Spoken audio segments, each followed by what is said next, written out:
Hey Forex Fortune Hunters, it's Tom Wilmot, and in this video we're going to talk about the third of the three templates we've described for you on our website, fxfortunehunter.com.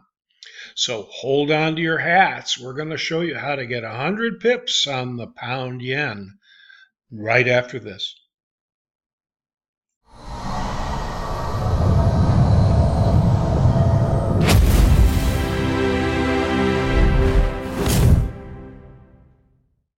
Fortune Hunters, welcome back. Let's take a quick look at this third of three templates we've described for you on our website, fxfortunehunter.com. If you go to that website, you'll find a page that details how each one of these templates was built. The first, of course, was our first effort, which had to do with Trend Magic, the great indicator from Metatrader, and its companion, the Chandelier Stop, and we called that combination Double Whammy. The second had to do with stacked EMA moving averages, and that particular template was called Super GMMA, and there's a lot on the website and in our YouTube channel VineyardFx about those two in relationship to our book, which was the crazy, amazing Zeelander Flytrap Forex trading strategy on Amazon Kindle. But in any event, let's get back to what we're talking about here, and that's a new template, which is called 3 Events.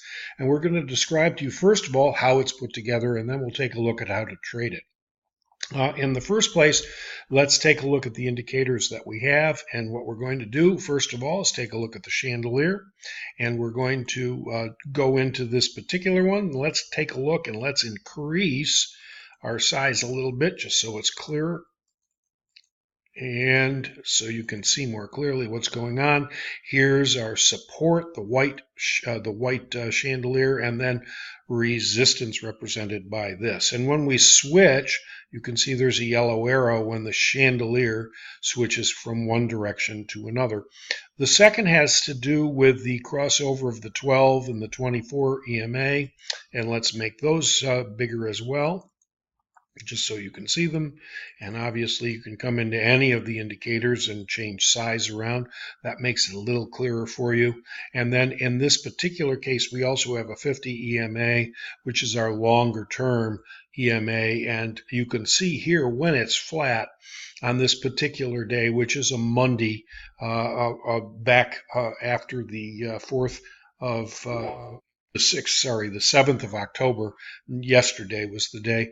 Not much going on here, lots of chop. And when that 50 EMA is flat, it's best to kind of keep your powder dry. Okay, so now how do we do this? Well, we have a crossover down here of the 12 and the 24, the yellow and the blue lines, and then when the 12 also crosses down through the 50 EMA, that's our third event, and that would create a sell zone here. Now what we did was we pulled back, but we really never got going to the downside. And often that will happen on a Monday before any of the news of the week comes out and before anybody really has any idea which direction to trade in.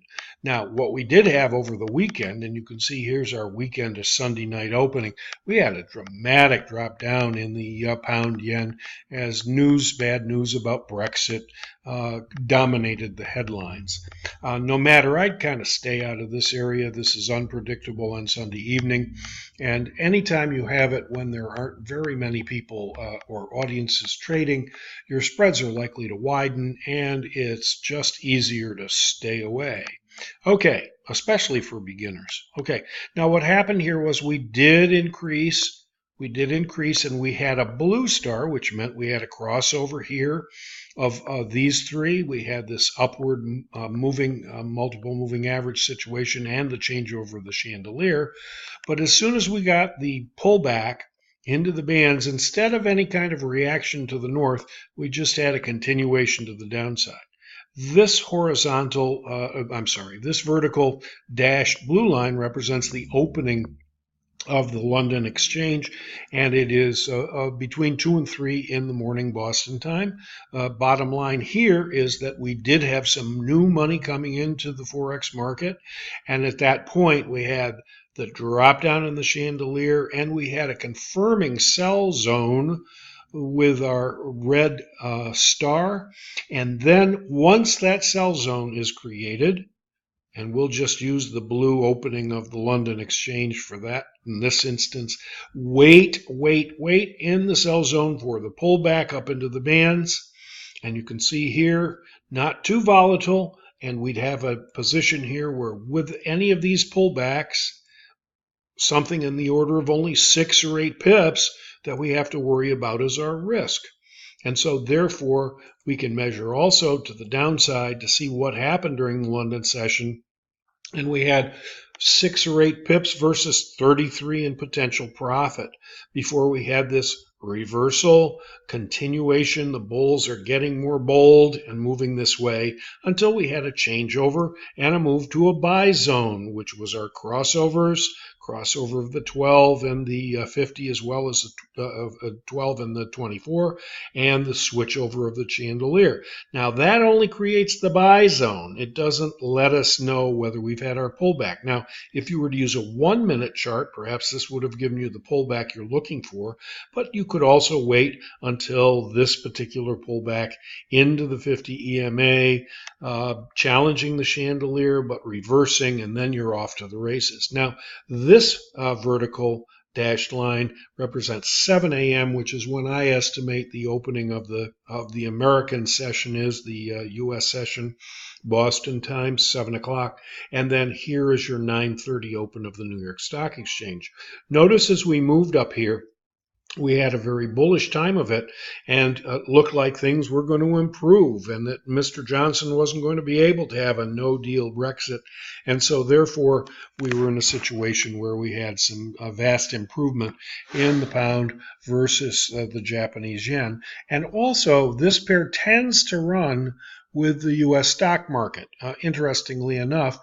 And if the Japanese yen is declining, typically the market is in the U.S. equity market is increasing. Likewise, when we get a big downdraft in the stock market, we get an uplift in the Japanese yen. So here we go. And once again, because we have a pound yen, the yen is declining as the pound increases in value, and vice versa, and we'll see that in just a second. Now, what would have happened with any one of these pullbacks or reversions to the mean, which is our 47 to 50 EMA here, with a pullback here, 19 pips, 32 pips, all the way up here to 64 pips, so not bad, and for sure in this particular time. Now, as we move into the 2 o'clock in the afternoon hour, things begin to settle down. It gets a little stagnant. That's a great time to get out of these trades. The spreads widen. There are no bargains between 3 and 6 o'clock in the East Coast. So watch your trading at that time. Better to close out or hopefully have taken a nice trade exit when we got this surge to the north.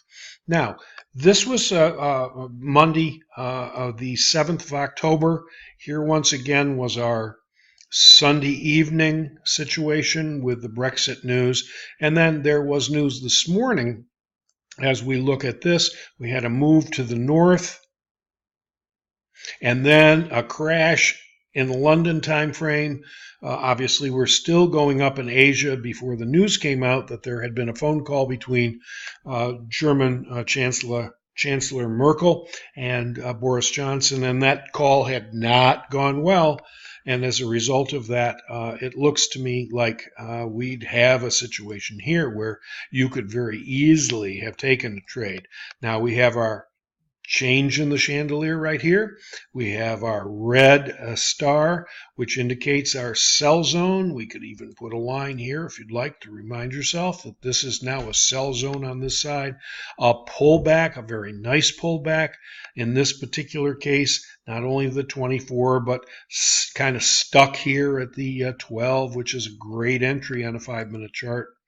We have very little upside risk, 13 pips. And down we went, 130 pips this morning. And it wasn't until this point here that we had to be very cautious about holding on to that short position. And in fact, here is where we had a bit of a buy zone put in place. But once again, that's beginning to be late in the afternoon, and it's probably no time to take a new trade. Better just rub your hands and do your high fives on this monster trade to the downside. So that's 3 events, guys. I hope that helps. Please like our videos if these are helpful to you. Please subscribe to our YouTube channel. And also, hike on over to fxfortunehunter.com. We have lots of good information for you there. We don't spam anybody. We'll give you good data and good info and new templates as best we can. There are lots of links to that in the description of this video down below. So thanks for watching. And now, guys, let's get some pips.